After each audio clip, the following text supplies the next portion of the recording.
এত পীর এলো কোথা থেকে? কি বুঝলেন? দলের শেষ আছে আমাদের দেশে।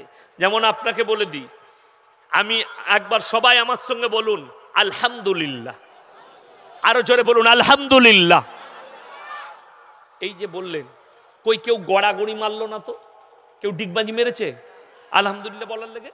কিন্তু আমি বাংলাদেশে দেখতে পাই, যদি কি বুঝলেন হুজুর যদি বলে সুবহানাল্লাহ, তখন একজন ডিগবাজি মেরে এইদিকে এইদিকে। হ্যাঁ, সুবহানাল্লাহ বললে ডিগবাজি মারতে হয় তো জানা ছিল না, আমরা কোরআন হাদিসে কোথাও পাই নাই। কি বুঝলেন? যদি হুজুর আবার বড় কষ্ট লাগে কি জানেন, আমি নাম লুবো না, বাংলাদেশে এমন এমন জিকির আছে ফেরেশতারা আর বাংলাদেশে থাকে না। কি বুঝলেন? এমন জিকির আমি খালি চিন্তা করি আল্লাহ এদিকে কোন জায়গায় নিয়ে গিয়ে মারবে। কি বুঝলেন? এইরকম বড় বড় চুল রেখেছে বাউল বুষ্টমের মতো। কি বলে? আমি বলি শালা ই কি জিকির বে, মনে হচ্ছে হেঁচকি উঠছে, হেঁচকি মারা জিকির। আমি আমার বাপকে বলছিলাম, বাবার কালে এই জিকির শুনি না। আমার মা সাহেব বলছিলাম, জিকির দেখো খালি আল্লাহ, এদিকে আল্লাহ আলাদা কাটিং এর মাধ্যমে। ওই জন্য শুনেন, কোরআনে আছে, আপনাদেরকে কোরআন শুনিয়ে দিই, আমাদের মতো 100টা হুজুর আর 100টা মৌলবি ধরা পড়বে কিয়ামতের দিনে। সমাজের মালকে তোমরা অন্যায়ভাবে আত্মসাৎ করেছো, সমাজের মালকে নিজের পেটে পুড়েছো, মানুষের সামনে হক কথা কোরআনের কথা তুলে ধরতে পারোনি। আমার আল্লাহ রাব্বুল আলামিন কোরআনে বললেন, ইন্নাল্লাযীনা ইয়াকতুমুনা মা আনজালাল্লাহু মিনাল কিতাব ওয়া ইয়াশতারুনা বিহি সামানান কলিলা উলাইকা মা ইয়াকুলুনা ফি বুতুনিহিম ইল্লান নার ওয়া লা ইউকাল্লিমুহুমুল্লাহু ইয়াওমাল কিয়ামাতি ওয়া লা ইউযাক্কিহিম ওয়া লাহুম আযাবুন আলীম। হে আমার বিশ্ব নবী, পৃথিবীর মানুষকে বলো, ইন্নাল্লাযীনা ইয়াকতুমুনা মা আনজালাল্লাহু মিনাল কিতাব, যে সমস্ত পৃথিবীর মৌলবীরা যাদের মধ্যে ইলম দিয়েছি, যারা আমার কোরআনের আয়াতকে লুকিয়ে দেয় নিজেদের পেট চালাবার জন্য। আমার ভাইয়েরা, আমার মায়েরা, বোনেরা, আমার আল্লাহ রাব্বুল আলামিন বললেন, হে আমার বিশ্ব নবী, তারা নিজেদের পেটেতে আগুন ছাড়ায় আর কিছু ভরে না। আমি আল্লাহ কিয়ামতের দিনে তাদেরকে কঠিন আযাবে মুবতালা করব।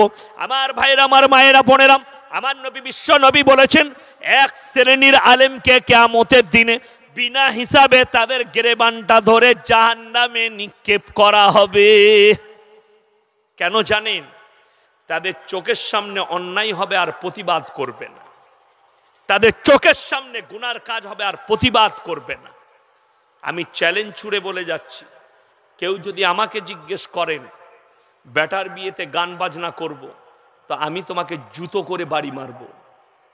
আমার মাদ্রাসায় পয়সা দিও না, তোমার টাকার প্রয়োজন নাই, কিন্তু তুমি আমার দ্বারা হারামকে হালাল করবে, এটা কখনো আমি মেনে নিতে পারবো না।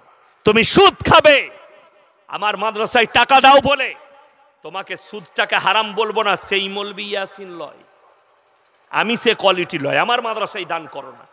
1 টাকা নয়, আল্লাহর দিন আল্লাহ চালাবে, কিন্তু হারামটাকে হালাল না বলতে, হারাম না বলতে পারলে আল্লাহ কিয়ামতের দিনে পাকড়াও করবে। তুমি বিয়েতে গান বাজনা করবে, রংলীলা করবে, তুমি জলসায় মেলা করবে, আর আমার মতো মৌলবি যদি বয়ান করে মুখ বন্ধ করে চলে যায়, আল্লাহ কিয়ামতের দিন আমাদের মতো মৌলবিকে পাকড়াও করবে। অত সহজ নয়, আল্লাহ তাআলা জিজ্ঞাসাবাদ করবেন। ওই জন্য কোরআনে আছে, শুধু এই মৌলবিরা নয়, কোরআন বলছে ফালানাস আলান্নাল্লাযীনা উরসিলা ইলাইহিম ওয়ালানাস আলান্নাল মুরসালিন। এই মৌলবিরা তো দূরের কথা, আমি কিয়ামতের দিনে আল্লাহর রসুল, নবী, পয়গম্বর দিকেও ডার করাবো, রসুলকেও ডার করাবো, আর তাদেরকে জিজ্ঞাসাবাদ করা হবে, তোমরা কেমন দাওয়াত দিয়েছো আর তোমরা কেমন গ্রহণ করেছো। আমার আল্লাহ কিন্তু রেহাই দিবেন না। পৃথিবীর প্রত্যেকটা মানুষ আল্লাহর সামনে দণ্ডায়মান হবে। ইয়াউমা লা তামলিকু নাফসুল লিনাফসিন শাইয়া ওয়াল আমরু ইয়াউমাইদিন লিল্লাহ। সেদিনের বিচারের মালিক হব আমি আল্লাহ, আমি ছাড়া সেদিনের বিচারের মালিক কেউ থাকবে না। আজকে যদি আমার নামে কেস হয়, এই বেগুন বাড়ির 100টা যুবক আমার জন্য সাক্ষী দিতে দাঁড়াবে। আমার যদি কেস হয়, আমি 50,000 টাকা দিয়ে, 50 লাখ টাকা দিয়ে দামি দামি উকিল পাবো, পাবো না? পাবো না? যার যেমন টাকা সেরকম দামি উকিল। আল্লাহর কসম করে হে আমার মুসলমান ভাই বোনেরা, কিয়ামতের দিনে মানুষ তো থাকবে, বিচারক তো থাকবে, উকিল কিন্তু কারুর থাকবে না। সেই দিনটার কথা ভাবনা করবেন, যেদিনে কোনো উকিল থাকবে না। আল্লাহ আপনার বিচার করবেন। বিচারটা কি করে করবেন? যারা ভাবছেন আল্লাহ হিসেব কি করে নিবে, তারা কোরআন খুলেলেন। আমার নবী, বিশ্ব নবীকে আমার আল্লাহ বললেন, ইকরা কিতাবাক কাফা বিনাফসিকাল ইয়াউমা আলাইকা হাসিবা। হে আমার বিশ্ব নবী, কিয়ামতের দিনে আমি আল্লাহ রাব্বুল আলামিন হিসাব নেব। শুনে নাও, সবারির আমলনামা তাদের হাতেতে ধরানো হবে। আর আল্লাহ বলবে, নিজের মুখে পড়ে শোনাও, তুমি কোথায় পাপ করেছ, কত নেকি করেছ, সব আমার আল্লাহ পাই টু পাই হিসেব নেবেন।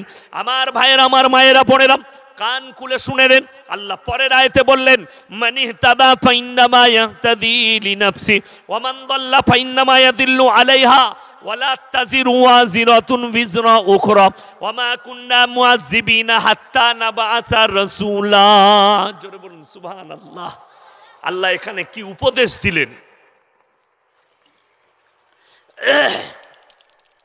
আল্লাহ কি উপদেশ দিলেন? মান ইহতাদা ফাইন্নামা ইয়াহতাদি লিনাফসি।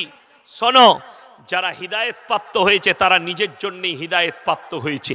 যারা পদভ্রষ্ট তারা নিজের জন্যই পদভ্রষ্ট।